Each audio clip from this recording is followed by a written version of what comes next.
देख सकते हैं आप लोग, ये यूपीपी का हिंदी का सेट है, अब लगाने जा रहे हैं। ये 10 क्वेश्चन का क्विज है। बिल्कुल स्टार्ट कर रहा हूँ। उत्तर प्रदेश पुलिस का। जब कभी भी पैराग्राफ वाला क्वेश्चन मिलता है तो आप सबसे पहले क्या करेंगे, प्रश्न को पढ़ेंगे। मेरा देश प्रेम कोई बहिष्कारशील वस्तु नहीं है, बल्कि किस प्रकार की वस्तु है। तो पहले भी इसको पढ़ेंगे, सबसे पहले क्वेश्चन को पढ़ लिया, ऑप्शन को देख लिया। अब देखो, मेरा देश प्रेम कोई बहिष्कार वस्तु नहीं है बल्कि अतिशय व्यापक वस्तु है। तो देखो तुरंत पता चल गया, अतिशय व्यापक। आगे बढ़ते हैं। अरे 2 क्वेश्चन आगे हो गया, 1 सेकंड। देखिए दूसरा क्वेश्चन है, देश प्रेम मानव जाति के विशालतम हित के साथ कैसा होना चाहिए। अब फिर से पढ़ेंगे। मैं उस देश प्रेम को वर्ज मानता हूँ जो दूसरे राष्ट्रों को तकलीफ देकर या उनके शोषण करके अपने देश को उठाना चाहते हैं। देश प्रेम की मेरी कल्पना यह है कि हमेशा बिना किसी अपवाद के हर एक स्थिति में मानव जाति के विशालतम हित के साथ सुसंगत होना चाहिए। अब देखें, यहाँ सुसंगत ऑप्शन में है, सुसंगत लगा देंगे, इस तरह से आगे बढ़ते चलेंगे। अब देखते चलिए, थर्ड क्वेश्चन में क्या पूछा है, मेरे धर्म और उस धर्म से प्रसूत मेरे देश प्रेम के दायरे में किसका समावेश होता है। ठीक है, देखते हैं, फिर से पढ़ेंगे क्वेश्चन को। मेरे धर्म और उस धर्म से ही प्रसूत मेरे देश प्रेम के दायरे में किसका समावेश होता है। ठीक है, देखते हैं। या आगे देखिए कहाँ छोड़ा था हमने, सुसंगत होना चाहिए। यदि ऐसा ना हो तो देश प्रेम की कोई कीमत नहीं। इतना ही नहीं, मेरे धर्म और उस धर्म से प्रसूत मेरे देश प्रेम के दायरे में प्राणियों का समावेश होता है। तो प्राणियों यहाँ पर सही हो जाएगा बिल्कुल से। आगे बढ़िए। गद्यांश में किस नाम से पहचाने जाने वाले प्राणी के लिए भातृत्व एवं एकात्मा सिद्ध करने की बात कही गई। ईश्वर, समस्त प्राणी, केवल जीव, केवल प्राणी। अब पूरा पढ़ना पड़ेगा, फिर पता चल पाएगा कि किसकी बात चल रही है। शुरू से शुरू करता हूँ। मेरा देश प्रेम कोई बहिष्कारशील वस्तु नहीं बल्कि अतिशय व्यापक वस्तु है, और मैं उस देश प्रेम को वर्ज मानता हूँ जो दूसरे राष्ट्रों को तकलीफ देकर या उनका शोषण करके अपने देश को उठाना चाहते हैं। देश प्रेम की मेरी कल्पना यह है कि वह हमेशा बिना किसी अपवाद की हर एक स्थिति में मानव जाति की बात कर रहा है। समस्त प्राणी, केवल जीव, केवल प्राणी। ठीक है, मानव जाति के विशालतम हित के साथ सुसंगत होना चाहिए। यदि ऐसा ना हो तो देश प्रेम की कोई कीमत नहीं है। मेरे धर्म और उस धर्म में प्रस्तुत मेरे देश धर्म के दायरे में प्राणियों का समावेश होता है। मैं केवल मनुष्य नाम से पहचाने जाने वाले प्राणियों के साथ भातृत्व एक आत्मक सिद्ध करना चाहता हूँ।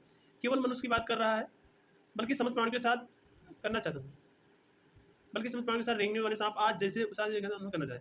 हम समय उसी सृष्टि के असंतत होने का दावा करते हैं, इसलिए सभी प्राणी उनका रूप है, कुछ मूल है, सभी तरह की शोषण नहीं, अब यहाँ पर देखें ध्यान से, तो यहाँ पर समस्त प्राणी सही होगा, क्योंकि एक वर्ड आया बल्कि समस्त प्राणियों के साथ रेंगने वाले सांप आज जैसे, यानी सबकी बात कर रहा है। तो मैं यही ऑप्शन चूज करूंगा, सेकंड।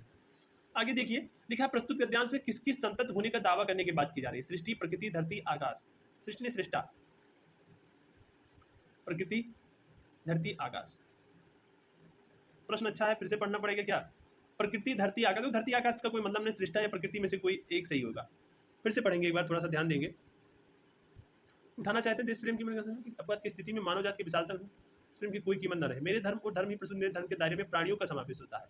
मैं न केवल मनुष्य नाम से पहचानने वाले, देखिए बात करें प्रकृति की, सृष्टि की तो हो सकता है या प्रकृति में से, तो मैं प्रकृति पर जाऊंगा क्योंकि जो मानव का रहन सहन है वो प्रकृति में ही है। देखते हैं क्या हो। अब आ गया, जो उत्तर दे ना सके, वाक्यांश के लिए एक शब्द क्या होगा। ध्यान से देखिए प्रश्न को, जो उत्तर ना दे सके, जो उत्तर ना दे सके उसके लिए एक शब्द क्या होगा, निरुत्तर। यहाँ पे जाइए, सेव और नेक्स्ट करिए, यहाँ पर आगे बढ़िए। दमके, दतिया, दुत, दामिनी। इसमें रेखांकित शब्द का पर्यायवाची शब्द नहीं है। दामिनी, दामिनी का अर्थ होता है बिजली। तो कि विद्युत एक है ना, एक उसमें लाइन है, जात उधान करके, वो दामिनी वाला याद नहीं आ रहा है। एक विद्युत, नीरद, चपला, बिजली। चपला और बिजली विद्युत तो ये होते हैं, लेकिन नीरद मतलब शायद बादल या आकाश कुछ होता है, तो ये गलत होगा। विवाह वही होता है जहाँ संयोग, इसमें रेखांकित शब्द का विलोम बताइए। संयोग का वियोग होगा। संयोग मतलब होता है कि मिलना वगैरह, वियोग मतलब बिछड़ना हो जाता है। एक सेकंड, संयोग का वियोग होगा, बिछो लिखा है, एक शब्द और आया है, चेक करेगा। बिछो, संयोग विवाह वही होता है जहाँ संयोग होता है। यार संयोग का तो वियोग ही होता है, बिछो कहाँ होगा। चलते हैं, देखते हैं। अब बहुत बढ़िया क्वेश्चन आया है, गुरु प्लस उपदेश से मिलकर क्या बना है।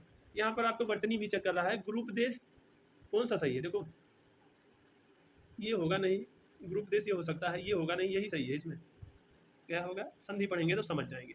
आगे, उसने तो आग में घी डालने का कार्य किया। रेखांकित मुहावरे का अर्थ स्पष्ट कीजिए।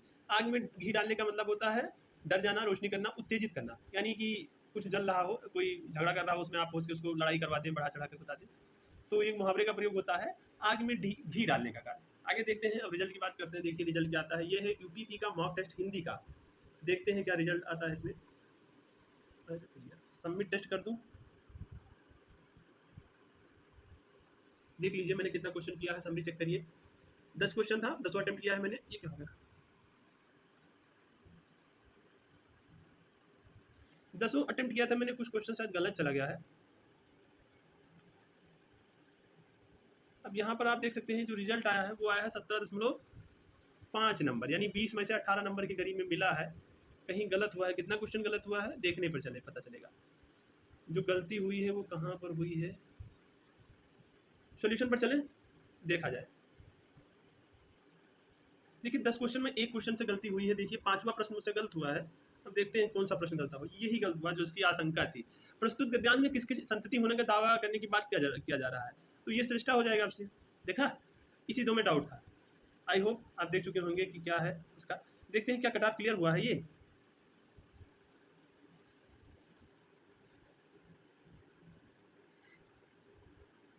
ध्यान से देखिए, अगर आप यहाँ पर मैं जूम कर रहा हूँ, आप देखना जरा इसका जो हिंदी का कट ऑफ है, ये देखिए स्क्रीन पर 10 से 11 कट ऑफ इसका गया है और मुझको मिला है 17.5, यानी कि ठीक है, गलत नहीं जाना चाहिए एक प्रश्न, लेकिन फिर भी ठीक है।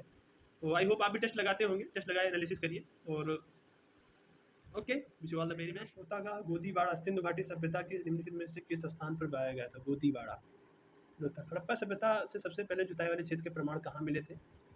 तो ये मिला था कहाँ पर? कालीबंगा, जहाँ पर चूड़ी वगैरह का भी मिला था। माना जाता है कि राग मियाँ की मल्लाह किसने गाया था? अमीर खुसरो ये तो हो नहीं सकते, क्योंकि ये दूसरे ये उसके थे, एक जनक थे एक वाद्य यंत्र के। फिरदौसी ना स्वामी हरिदास या तानसेन, यानी तानसेन इन्होंने गाया था एक बार। निम्नलिखित में से कौन सा जोड़ा ढंग सही से मेल नहीं खाता? बांदीपुर राष्ट्रीय उद्यान कहाँ पर है? कर्नाटक में। और मानस वन्य जीव अभ्यारण्य असम में, बिल्कुल सही है। सबसे बड़ा पूछ लेता है कभी कभी तो वो जम्मू कश्मीर हेमिस है।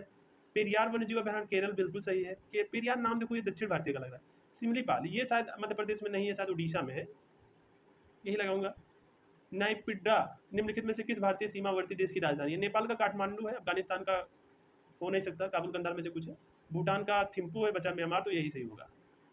पर्यावरण के साथ पशुओं के संबंध के अध्ययन को क्या कहा जाता है? प्रश्न को ध्यान से देखिए, पर्यावरण के साथ पशुओं के संबंध के अध्ययन को क्या कहा जाता है? पारिस्थितिकी। आचार विज्ञान होगा नहीं, जलवायु मतलब नहीं, कीट होता नहीं, पारिस्थितिकी, इसको इंग्लिश में बोलते हैं इकोलॉजी। 6 क्वेश्चन का क्विज समाप्त हो गया, देखते हैं क्या होता है।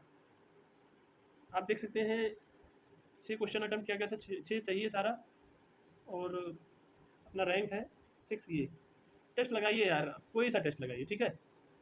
All the best.